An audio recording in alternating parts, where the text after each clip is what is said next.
Qu'est-ce qu'il y a? Ce qu'on fait, c'est aussi qu'on fait passer ça sur Facebook et sur les réseaux sociaux, parce que ça fait maintenant un certain nombre de semaines que semaine après semaine, sur le plan public, sur le plan du discours du ministre, du Premier ministre, puis ensuite de ceux qui retirent leur signature. On a vu ma mère retirer sa signature dans les années précédentes, on a vu Martine Aubry et puis Laurent Fabius, et systématiquement la diabolisation, puis ensuite on nous dit la France elle est libre. Et moi j'ai déjà vécu ça aux États-Unis où sous le Patriot Act, on a fait en sorte que pendant 6 ans j'ai pas pu rentrer dans le pays pour qu'ensuite le gouvernement des États-Unis reconnaisse sa faute et me laisse entrer. Mais en fait c'est pas ça le problème. Le problème c'est qu'est-ce qu'il y a derrière tout ça. Qu'est-ce qui est en train de se passer dans ce pays qu'on nous annonce comme le pays de la liberté d'expression et dont on s'aperçoit aujourd'hui que ce discours que je tiens, que vous connaissez, que la majorité d'entre vous connaissez, c'est un discours qui est citoyen, c'est un discours qui est responsable, c'est un discours qui est contre la victimisation, contre le sentiment victimaire, et qui dit deux choses. On n'a pas à s'excuser d'être qui nous sommes, Français, Européens de confession musulmane, et on est complètement dans le respect de la laïcité qu'on aimerait voir appliquée comme elle doit l'être dans le pays et non pas à géométrie variable. Ce discours-là qui est un discours responsable, qui est un discours raisonnable, qui dit en même temps ceux qui utilisent la religion Daesh ou Boko Haram ou qui disent agir au nom de l'islam, eh ben nous, texte à l'appui, on dit que ça c'est une trahison, qu'on ne peut pas être d'accord, mais qu'en même temps on ne va pas passer sa vie à s'excuser de ce que des criminels font au nom de la religion, comme on ne demande pas à tous les citoyens américains ou à tous les citoyens européens de s'excuser d'exactions que leurs gouvernements font, que ce soit en Irak pendant des années où les morts se comptent par millions. On ne demande pas à tous les citoyens de s'excuser tous les jours de leur vie pour ce que leurs gouvernements font, nos gouvernements font. Et donc il y a à un moment donné une responsabilité qui doit être claire, celle de dire ça n'est pas admissible au nom de l'islam de tuer des innocents, de s'en prendre à des civils, mais une fois qu'on a dit ceci, on doit aussi être entendu pour d'autres choses, qui consistent à dire au gouvernement français que l'état d'urgence qui est en train de s'installer dans ce pays et qui mettrait en avant le fait que le pouvoir exécutif l'emporte sur le judiciaire, qu'on peut arrêter des gens, qu'on peut faire des perquisitions, qu'on peut les mettre en prison, mais qu'à partir d'un certain moment, ça n'est pas acceptable, que l'état d'urgence permet des abus qui sont légitimés sans être juridiquement justes et acceptables. Ça, on l'a déjà connu ailleurs, on l'a déjà connu aux États-Unis, on l'a même connu dans le pays où je vis, où on se permet d'arrêter des gens parce qu'ils étaient sur un site internet sans aucune confirmation de droit. Aujourd'hui, alors qu'il est en Angleterre, on a eu la réunion de gens qui sont restés à Guantanamo pendant 8 ans, d'autres 6 ans, il n'y avait rien dans le dossier. 8 ans de leur vie perdus. Comme en France, certains sont restés à des moments donnés dans les années 90, 4 ans en prison, rien dans le dossier. À partir d'un certain moment, l'état d'urgence va pouvoir aujourd'hui permettre des attitudes, permettre des comportements qui sont absolument inacceptables. C'est ce discours-là qu'on n'aime pas en France. C'est pas que je soutiens le terrorisme, c'est pas que je soutiens n'importe quelle exaction, c'est pas que je suis contre la citoyenneté, c'est le contraire. C'est au nom de la citoyenneté que je dis aux Français: mais maintenant, il va falloir écouter le peuple. Maintenant, il va falloir écouter les gens qui ont des choses à dire.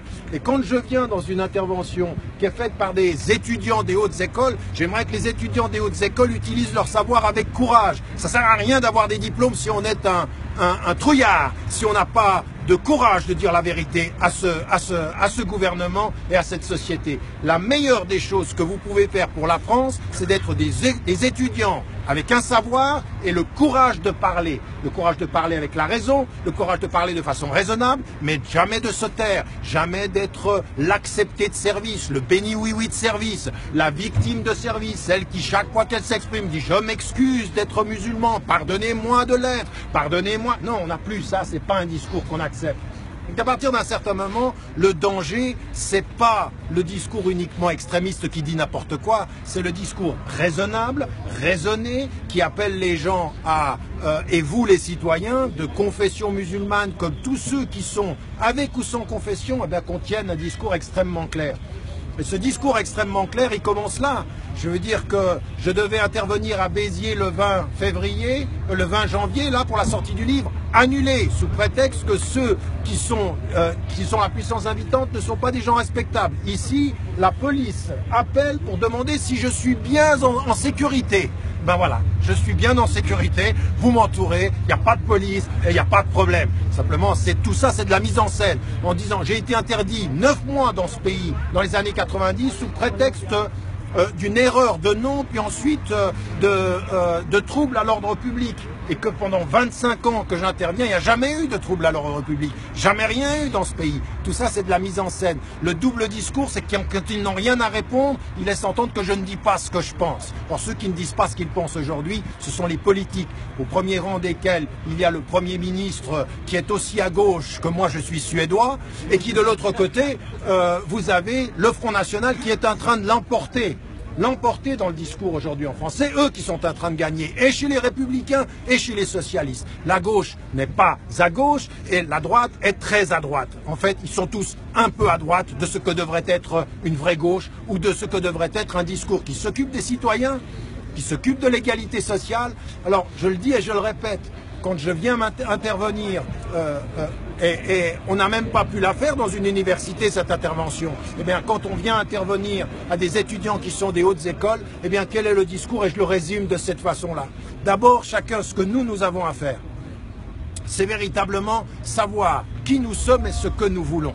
Et ce que nous sommes d'abord, ce sont des êtres humains. Moi, quand j'ai dit, par exemple, je ne suis pas Charlie, je ne suis pas Paris, ce qu'on a voulu me faire dire en France, c'est que je reniais la mort des Français. Je n'ai jamais dit ça. J'ai dit, je suis Charlie, si ça veut dire qu'on s'oppose au meurtre des innocents, mais pas qu'on soutienne n'importe quoi dans le calcul honteux des caricatures. Parce que Charlie Hebdo, c'est tout sauf l'honnêteté intellectuelle. C'est tout sauf le courage de gens qui se lèvent et qui vont prendre à partie le pouvoir. Et on le sait aujourd'hui, des livres sont en train de sortir sur ce que Philippe Val faisait, ce que Charlie Hebdo gagnait. Tout ça, on le sait. Donc je ne suis pas Charlie de ce point de vue-là. Quant à être Charlie pour parler des morts et puis dire que l'on condamne ceux qui les ont tués, on condamne l'acte de ceux qui les ont tués, qu'on est contre, eh bien évidemment, et dire je suis Paris à la condition de dire je suis Jakarta, je suis Istanbul, je suis Beyrouth et je suis toutes les villes où il y a des morts. Pas cette espèce de hiérarchie de l'émotion qui fait que nos morts comptent et les autres morts, on s'en moque. C'est ça que je dis dans un premier temps. Ça, c'est un premier élément. Le deuxième élément qui est important, c'est qu'aujourd'hui, la France, elle va pas bien. Le discours politique, vous le voyez, c'est pas simplement l'état d'urgence, la déchéance de la nationalité, toute cette atmosphère qui s'installe, avec en plus le fait de nous faire croire qu'on est parti au Mali parce qu'on aimait les Maliens, qu'on est parti en Libye parce qu'on aimait les Libyens, qu'on est parti en Syrie parce qu'on aime la liberté, qu'on est uniquement contre les extrêmes. Toute cette espèce de discours politique qui nous prend pour des idiots. Le danger aujourd'hui, c'est des citoyens qui ne se laissent pas prendre pour des idiots. Et en plus, quand ils sont de confession musulmane et qu'ils disent c'est au nom de la France, c'est au nom des valeurs françaises qu'on n'accepte pas vos mensonges, qu'on n'accepte pas vos manipulations. Là, c'est un discours qui est dangereux. Ça, c'est un discours qui n'est pas acceptable. Et donc, il faut le tenir. Moi, si j'ai quelque chose à dire aux étudiants, utilisez tout ce que vous pouvez de votre temps pour lire, apprendre, forger une intelligence, mais avec une condition. Ce n'est pas une intelligence qui cherche uniquement le salaire et la profession et puis les titres. C'est une intelligence qui cherche le savoir parce que le savoir, c'est du pouvoir et que ce pouvoir, il doit être mis au service de la justice, de la dignité et de l'égalité des hommes et des femmes dans tous les domaines, quelle que soit leur couleur, quelle que soit leur religion, au nom de la citoyenneté. En fait, être des citoyens qui rappellent à tous ces politiques que les premiers traîtres à la France, que les premiers traîtres à la République, que les premiers traîtres à l'égalité, c'est eux et c'est pas nous. C'est eux qui font la hiérarchie des citoyennetés. C'est eux qui traitent différemment les citoyens. C'est eux qui n'ont pas encore avalé que hier il y avait des colonisés et qu'aujourd'hui ils sont des citoyens à part égale avec les mêmes droits. Ça, c'est notre travail. S'il y a des étudiants qui, au lieu de simplement être fiers d'être sortis des banlieues pour être dans les grandes écoles et qui finalement ils ne veulent que les privilèges des grandes écoles, eh ben vous n'êtes pas intégrés, vous êtes désintégrés. Vous êtes désintégrés et dissous dans une espèce de magma qui n'est plus du tout la dignité de la conscience citoyenne ou de la dimension humaine. Utilisez ce savoir-là pour pouvoir être une voix qui se fait entendre. Et puis le dernier élément, c'est qu'il n'y a pas, et il ne faut surtout pas qu'une rencontre comme celle-ci, ce soit nous contre eux. Ce que je dis depuis 25 ans, ce que j'ai appelé dans le manifeste pour un nouveau nous, c'est de dire aujourd'hui il faut qu'on trouve des Français qui sont de toutes les confessions, sans confession, athées, agnostiques, juifs, chrétiens, musulmans ou quelle que soit leur appartenance, mais qui viennent ensemble et qui disent aujourd'hui c'est beaucoup trop grave pour se laisser emporter dans ce conflit. En fait, le discours du gouvernement aujourd'hui est exactement ce que veut Daesh, est exactement ce qu'ils veulent. Un discours de division, un discours de stigmatisation, un discours qui dit c'est pas possible. Pour pouvoir être plus français, il faut que vous soyez moins musulmans. C'est exactement ce qu'ils veulent. Ils veulent exactement ça et ils font exactement ceci. Eh bien, les vrais résistants aux deux, ça doit être nous. Les vrais résistants aux deux, ça doit être nous en tant que citoyens en disant ça on ne l'acceptera pas. On ne se laissera pas faire et on ne se laissera pas faire avec beaucoup de sagesse, avec beaucoup de détermination, mais s'il vous plaît, avec beaucoup de courage. J'ai voulu venir là parce que quand j'entends que la police appelle pour dire qui assure la sécurité de Tarek Ramadan, eh ben c'est pas vous. C'est pas la police, c'est pas les militaires. Jusqu'à preuve du contraire, aujourd'hui, ils ont plutôt fait en sorte de nous exposer que de nous protéger. Et puis ensuite, le double discours. Alors, j'aimerais juste vous dire une chose. C'est pas une question de personne. C'est une question de message, c'est une question de discours. Et aujourd'hui, ce qu'il faut, c'est pas le réduire à une personne, c'est ce qu'ils veulent. Ils symbolisent une personne, ils symbolisent autour d'une personne, et puis ils la stigmatisent. Il n'y a pas un jour aujourd'hui, lors des dernières élections présidentielles, Sarkozy dit à Hollande, vous êtes soutenu par Tarek Ramadan, donc le diable vous soutient. Barthelone dit, Tarek Ramadan, c'est mon anti-boussole. Et là, juste maintenant, c'est Valls, de la gauche d'hier, qui dit à ma mère, eh bien, vos amis, c'est Tarek Ramadan. Donc, si vous avez quelque amitié avec le diable, vous êtes le diable dans ce jeu-là. Et donc, il le personnalise. Nous, ce qu'on doit comprendre, c'est ce qu'il y a derrière tout ça. Ce qu'il y a derrière tout ça, c'est la non-volonté en France d'un discours citoyen qui revendique le fait d'être complètement citoyen, d'être complètement musulman, d'être complètement partie prenante du débat politique et non pas isolée sur le plan géographique, isolée sur le plan idéologique, isolée sur le plan religieux ou culturel. C'est fini ça. Il parle d'une France qui est passée, qui est dépassée. À nous aujourd'hui, par notre investissement, par notre présence, d'en faire autre chose. Ça, c'est votre combat. C'est le combat des étudiants, c'est le combat des jeunes, c'est le combat de la jeunesse. Mais il faut prendre la parole maintenant. Moi, j'en ai marre. Je vais vous dire une chose. J'en ai marre des gens qui me frappent sur l'épaule. S'ils disent continue, on est avec toi. Maintenant, c'est terminé ça. C'est allons-y ensemble. C'est-à-dire que maintenant, il faut prendre la parole. Il faut que dans les médias, il y ait des nouvelles têtes. Et il faut qu'il y ait des femmes et des hommes qui prennent la parole, mais qui font un peu de courage. Votre courage, c'est pas d'être derrière un courageux. Votre courage, c'est d'être des courageux. C'est d'aujourd'hui de faire entendre cette voix et puis de la faire entendre avec force. Voilà, c'est ce que je voulais venir vous dire ici, dire à ceux qui nous suivent sur Facebook, parce que maintenant, le réseau fait en sorte que ça dépasse tout ce qu'il peut en faire, nous empêche d'être entendus. Et bien là, très rapidement, il y a 40 000, 50 000 personnes qui entendent ce qu'on est en train de dire. Notre force à nous aujourd'hui, c'est la cohérence. Notre force, c'est la ligne qui reste déterminée à dire une parole de vérité, à dire une parole de justice, et en disant aux politiques, faites ce que vous voulez. Je vais vous dire une chose, au bout du compte, le temps compte pour nous, pas pour vous. Vous allez passer. Il y aura une élection que vous allez gagner, puis il y en aura une où vous allez perdre, puis ensuite on vous oubliera. Vous n'êtes pas en train de faire l'histoire, vous êtes en train de faire votre petit jeu électoral. Et nous, ce que l'on veut, c'est faire un tout petit peu notre chemin dans l'histoire. Voilà, merci d'être venu. Désolé de vous faire rester dans le froid. Et puis, non mais, faut pas applaudir. Faut que... Hein, on reste, on fait quoi? Là maintenant c'est terminé. Moi je vais m'en aller. C'est au nom de la Maison du Maroc, on est très content de vous accueillir. Ça a été déjà planifié par, ça a déjà été planifié avant et ça n'a pas réussi. Donc on sera très content de replanifier ça une autre fois. Et puis, alors moi je veux dire une chose. Moi je vais vous dire une chose. La Maison du Maroc, comme les universités, il y a énormément qui essayent de faire des invitations. Voilà ce qui se passe. Ils sont extrêmement malins. Moi j'étais dans le train, j'arrivais là. Et ils nous annoncent, ah ben, ils avaient tellement bon cœur qu'ils ont eu peur pour ma sécurité, ils annulent. Béziers où on devait faire, où le maire a été malin, il a laissé organiser les choses, il a vu comment ça tournait et tout à coup, ah ben non, ceux qui organisent ne sont pas des gens de confiance, il annule.